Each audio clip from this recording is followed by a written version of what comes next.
This is real, and people are dying by themselves every day. Can you imagine a disease that is so bad and so preventable? This pandemic is definitely very serious. This is real. This is so real. Whenever I'm walking by the front entrance and I see people gathered there,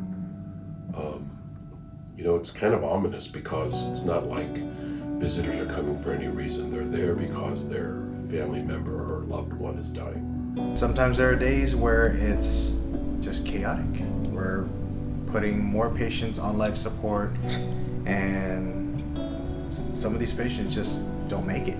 You can focus on whatever numbers you want, but the damage that this disease is doing is quite significant. You just sort of go in and come into a vacuum. And the way I want to describe that vacuum is you just get sucked right in, right away, into this tense environment. The volume is massive this time. Now it's just insane what's happening. We see a patient doing well, and then a few minutes, few hours later, they can just be, going backwards in their care. And the ICU is not even an indication anymore of how sick people really are. I would say the last 2 weeks of shifts have been the most exhausting that I can remember anywhere, anytime for myself, emotionally, physically, the donning, the doffing, trying not to contract the virus. It's hit harder, much harder. Patients, there's a lot more that are coming in with COVID that are much sicker. The ramifications of the disease goes far beyond the numbers. I think sometimes we just get lost in these numbers, but it pales into comparison the extent that this disease has hurt us. I think we're all going through a plague right now. We have to be everything to the patient: an advocate, a listener, a guide, comforter, everything. Even just something simple as holding their hand and telling them, we're doing our best, just hang in there, you can do this. The family keeps calling and they want to do Zoom, and it's even more terrifying in Zoom just seeing how the patient looks and they can't do anything about it. And so I just went in, rubbed her back and just said, take deep breaths, it's gonna be okay. I need you to take some deep breaths, and just coaching them through how to just breathe. It's difficult because these patients are alone. The isolation part of this illness is awful. Like you said, the patients, nobody's allowed. The most you can do is FaceTime. You have an iPad to see your family or friends. It's devastating for the families, of course, because they can see them only in limited circumstances. A lot of the times I try to just talk to our patients, try to talk to them, communicate with them. We're just trying to take care of people. That's the thing, is we're trying to find the best way to safely, right, take care of people in the quickest way we can.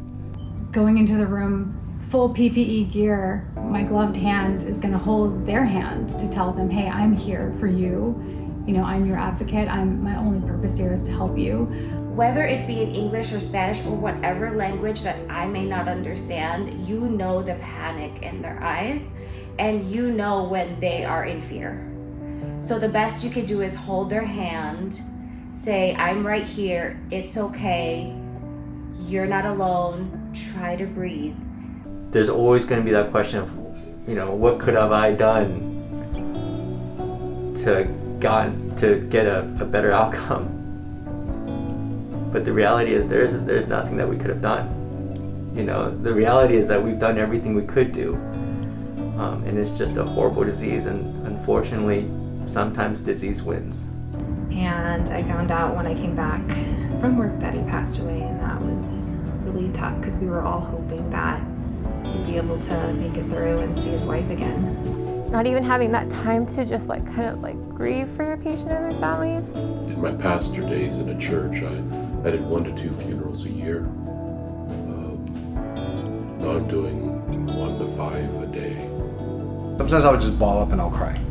And I'll honestly say that. And sometimes you just need to let it out. Reality is, we're all human. It's just a devastating situation to see.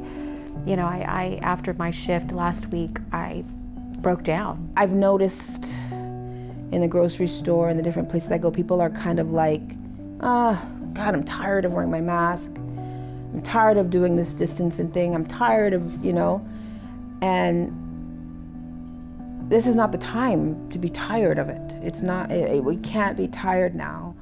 We have to be even more vigilant.